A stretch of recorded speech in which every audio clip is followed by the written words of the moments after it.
What's going on, guys? DFSWarstrike here, and here in this video, I'm going to be breaking down the NFL divisional round weekend that we have in store for us. We have four games on this slate, two on Saturday, two on Sunday. I'm going to be breaking all four down, giving you guys a couple prize picks plays, and letting you know what I think is going to be going on in the games this weekend. If you guys are new to the channel, welcome, thank you.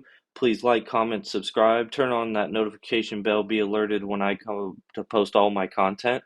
If you guys want to follow me on social media, I have an Instagram and a Twitter. I'll post the links down below for you guys to follow. If you want all of my plays and all of my access to all of my information, I run a Patreon as well. So if you guys want to sign up on the Patreon, I'll also have that link down below as well.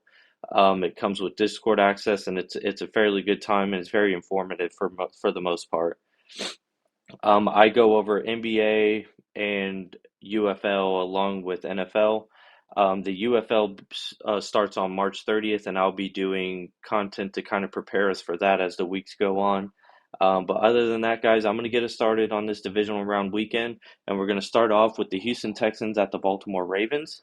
Um, this game, when I was looking at the weather, it shouldn't be too much of a factor. It's light rain, some wind, but I don't think it's really going to affect anything with these two teams. The way I'm looking at this game, I saw the spread was at 9.5. I felt that that was too high. This Houston team's rolling right now, and they're playing really well as they came off really good wins against the Colts at Indianapolis and then last weekend's win. So I think that, coming off the wins that are against the Browns where they dismantled Joe Flacco, um, we haven't seen Lamar Jackson since December 31st. It's been over half a month since we've seen most of the starters out there.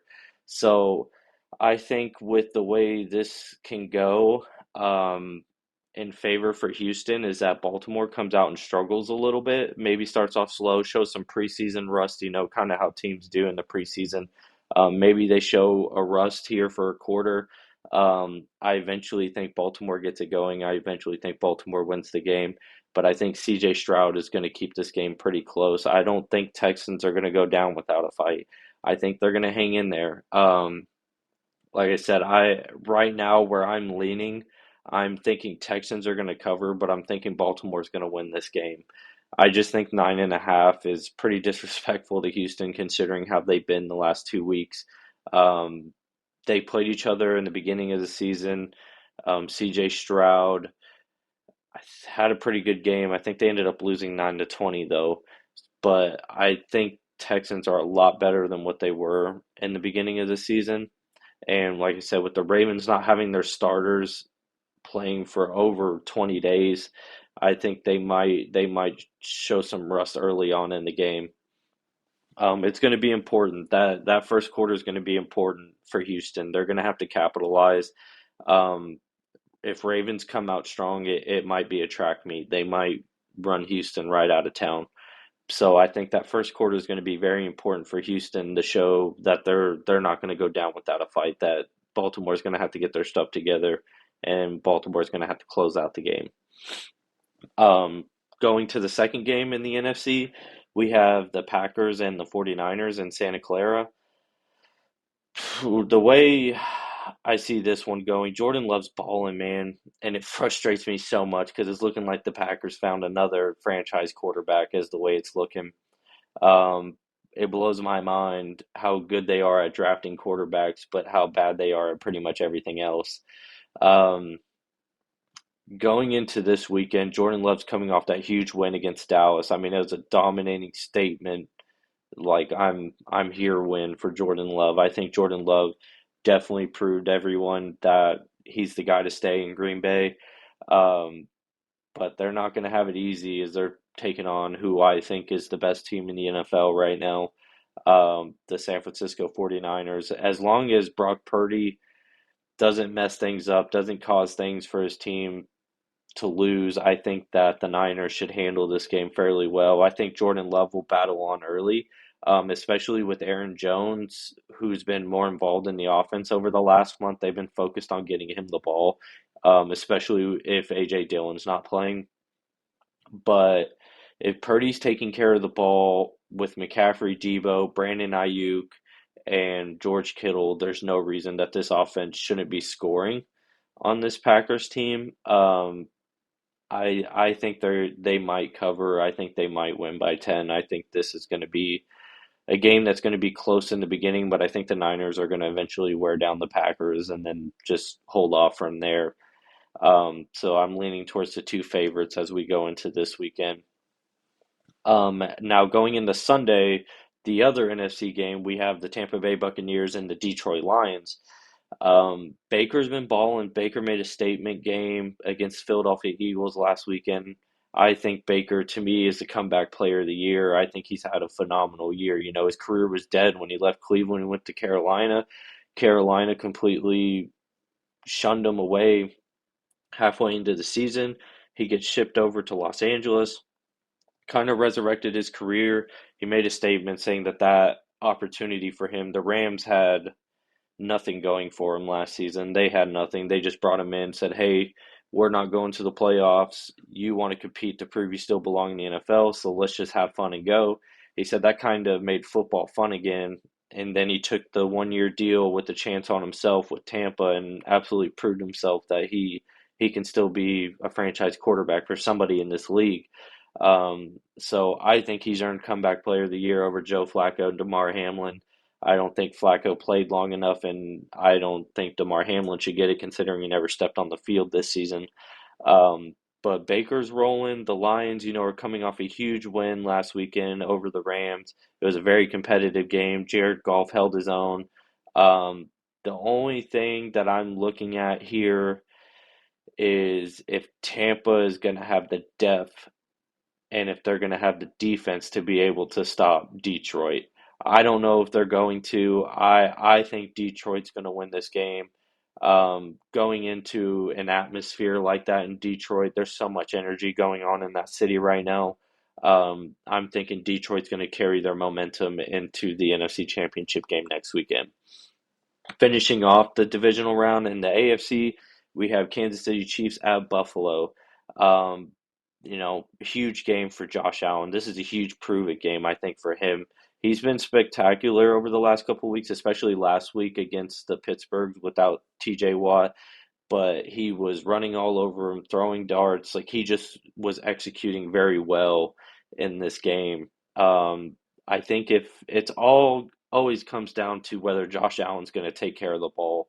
He gets too careless with the ball at times, but if he takes care of it, there's no reason they shouldn't beat Kansas City.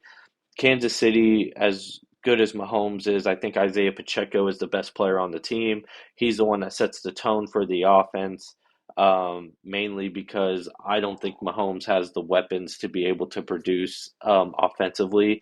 I think they'll have to play slow ball. I think they'll have to keep the ball out of Josh Allen's hands because Kansas City is not that team that can just go down and score in 2 minutes anymore. They don't really have the playmakers offensively to do that type of stuff anymore outside of Kelsey. So I like Buffalo. I think this is a different Josh Allen. I think Josh Allen's going to take care of the ball. I think Josh Allen in Buffalo, the revenge game from the last time they played, I think this is all writing on the wall for me, Josh Allen and the Buffalo Bills covering their spread this weekend. So I'm all favorites this weekend. I'm not surprised if that's probably the game I think that can go back and forth because, you can't rule out Patrick Mahomes. He's the best player in football. Um, but I just think right now Josh Allen is different. I just think he's on a different level right now. And if he's taking care of the ball, there's no way that this Buffalo Bills team is going to lose this weekend. So that's how I see how the four games go. I think the favorites are going to hold their own. I think all these games are going to be pretty competitive. I think we have a good slate this upcoming weekend. So with that being said, I'm going to get to the plays, and my first play this weekend is going to be CJ Stroud, and it's going to be 238.5 passing yards over. So he had 244 last time he played. If you see his last couple of games, 274 and 264. Those were essentially two playoff games. The Colts one I counted as a playoff game because he was playing to get in. It was win or go home. So 274 yards, 264 yards. I know PrizePicks has his pass attempts around 35 right now. If you look at his pass attempts the last 2 weeks, 21 and 26. So we're looking at, 14 more pass attempts and 9 more pass attempts for this guy to get over his mark. I think he's going to go over this game because I don't think that they're going to be completely out of it, but I do think at the end of the fourth quarter, I think they're going to be trailing, and I think CJ is going to have to just move down the field. So I like him over 238.5 passing yards this weekend. And I just like the way he's playing, and I think that Houston's going to have more success than what people are giving him or what Vegas is giving him credit for right now. Um, my second play is going on to Sunday, and that is Baker Mayfield. I also think Baker Mayfield passing yards at 260.5 is too low. If you look here, look at that, 337 yards last weekend against Philly. This Carolina game is going to scare so many people, and I understand that. But you got to remember he was dealing with ribs, and he could barely move with his ankle injury against Carolina. It obviously didn't look like it was hurting him too much last weekend. But he couldn't move. He was struggling to move in that game. I watched that game for the most part when I was recapping it, and he was hobbling to the sidelines when they were coming off the field. Every time he ran the ball, even if he slid, he's getting up slow and he's limping. I didn't see that last weekend too much, so I think that he's back healthy, and I think they got that taken care of. And Detroit's been getting murdered in the passing game right now. Stafford last weekend had 367 yards, and then Minnesota, Nick Mullins throws for over 400 yards in one game. This Detroit secondary is really struggling to stop the passing game right now, and I think this might be one of the best receiving cores in depth wise that they're going to see. Um, in the last couple of weeks. I mean, you got Mike Evans, Godwin's questionable, but they got a lot of pieces. And with Gardner Sauce talking his junk to Baker, Baker's a competitor, so he might have lit a fire under Baker Mayfield. If you guys didn't see, he said Tampa would be a really good team if they had a good quarterback. So Baker wanted to call Gardner Sauce out on his film session after that, saying he was calling out players that didn't play a snap for him all season. So maybe he needs to go back and watch film. Um, going to be competitive. It's going to be fun. I love Baker Mayfield when it gets to this type of competition. He's a lot of fun to watch. I just think with Detroit, with how much they've struggled in the secondary here as of late over the last couple weeks, and with how good Baker's playing, in a game Baker's probably going to be trailing towards the end of the game, I think that he's going to be able to cover this line. Um, but yeah, that's it. Those are my two favorite plays, guys. It's going to be an exciting weekend. I'm going to have more plays. I'm going to have just Saturday plays, just Sunday plays. We're going to have a lot of fun with this, guys. If you guys want to join on the Patreon, like I said, the link's down below. Other than that, I appreciate you guys for listening in on the video. I hope this was very helpful, hearing my opinion on how I think things are going to go. But yeah, comment with who you think's going to win this weekend. Let me know what you guys think. And other than that, guys, have a safe weekend. Good luck.